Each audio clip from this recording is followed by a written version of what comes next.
Majority అభిప్రాయమే ఎల్లవేళలా సరైనది కాకపోవచ్చని supreme court న్యాయమూర్తి జస్టిస్ జాస్తి చలమేశ్వర్ అన్నారు. అందుకు ప్రఖ్యాత తత్వవేత్త సోక్రటీస్ ఉదంతమే నిదర్శనమని గుర్తు చేశారు. విజయవాడలో జరిగిన కంఠంనేని రవీంద్రరావు స్మారకోపన్యాస కార్యక్రమంలో జస్టిస్ జాస్తి చలమేశ్వర్ ముఖ్య అతిథిగా పాల్గొన్నారు. ప్రజాస్వామ్యం, పౌర సమాజ బాధ్యతలు అంశంపై కీలకోపన్యాసం చేశారు. భారత జాతి ఎలా జీవించాలని మన పెద్దలు కోరుకుంటున్నారో అందుకు అనుగుణంగానే రాజ్యాంగాన్ని రూపొందించారని అన్నారు. రాజ్యాంగంలోని కీలకమైన అంశం సమానత్వమని, అన్ని రకాలుగా సమానత్వం సాధించడమే రాజ్యాంగ లక్ష్యమని గుర్తు చేశారు. ఈక్వాలిటీ అనేది is the key stone of the Indian constitution. సమానత్వం, సమాజంలో సమానత్వం అన్ని రకాలుగాను, ఆర్థికంగా, సామాజికంగా, సాంస్కృతికంగా అన్ని రకాలైనటువంటి విషయాల్లోనూ సమానత్వాన్ని సాధించడం అనేది రాజ్యాంగం యొక్క ముఖ్యమైన ఉద్దేశం. ఎందుకంటే అసమానత అనేది మానవ ప్రకృతిలో ఎప్పుడూ ఉన్నది. ఈ దేశంలో అన్ని దేశాల్లోనూ రకరకాలైన రూపాల్లో, రకరకాలైన కారణాల చేత అసమానత అనేది మానవ సమాజంలో ఉన్నది. వ్యక్తిగతమైనటువంటి నమ్మకాలు, అభిమానాలు ఈ ఉద్యోగాల్లోకి తేకూడదు అని నేను పూర్తిగా నమ్మినవాడిని. జడ్జి అయిన మర్నాడు నేను నా రాజకీయమైన నేను డిక్లేర్ చేశాను. నేను దాచిపెట్టలేదు.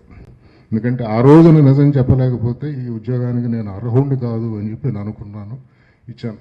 ఎంతమంది మహానుభావులు ఈ డిక్లరేషన్ ఇచ్చారో నాకు తెలియదు, కనుక్కోండి ఒకసారి. ఇవాళ నన్ను గురించి మాట్లాడేవాళ్ళు. అయితే స్వేచ్ఛ ఉండాలి, స్వేచ్ఛని హేతుబద్ధంగా వినియోగించుకోవాలి అనేది చాలా అవసరమైన విషయం. 4 నెలలు ఉన్నదండి, రిటైర్ అయిపోతున్నాను. మళ్ళీ వచ్చి ఈ జిల్లాలోనే స్థిరపడతాను, ఇల్లు కట్టుకుంటున్నాను. ఇంకొక మాట, రిటైర్ అయిన మర్నాడు ఈ ప్రభుత్వం, ఆ ప్రభుత్వం, ఏ ప్రభుత్వం దగ్గరికి వెళ్ళి నాకు ఈ ఉద్యోగం కావాలి అని నేను ఎప్పటికీ ఎవరిని దేహి అని యాచించబోవటం లేదు. Thank you. ఎక్కువ మంది ప్రజలు నమ్మేదే న్యాయం, చట్టం అయితే రాజ్యాంగం ఎందుకు అనేది ప్రశ్న. ఎక్కువ మంది ప్రజలు నమ్మేది need not be always a just conclusion. మీకు దానికి ఒక చక్కటి ఉదాహరణ ఏమిటంటే, చక్కటి అంటే లాజికల్గా చక్కటి, చాలా దారుణమైన విషయం అది. అందరికీ తెలిసిన పేరే.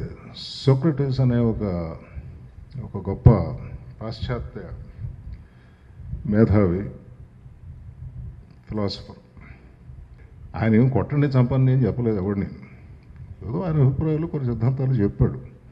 అది చాలా ప్రమాదకరం, ఈయన విప్లవం తేపోతున్నాడు, ఇటువంటి వాడు ఈ సంఘానికి చాలా ప్రమాదం అని చెప్పి మొత్తం ఏథెన్స్లో ఉన్న వారంతా కూర్చుని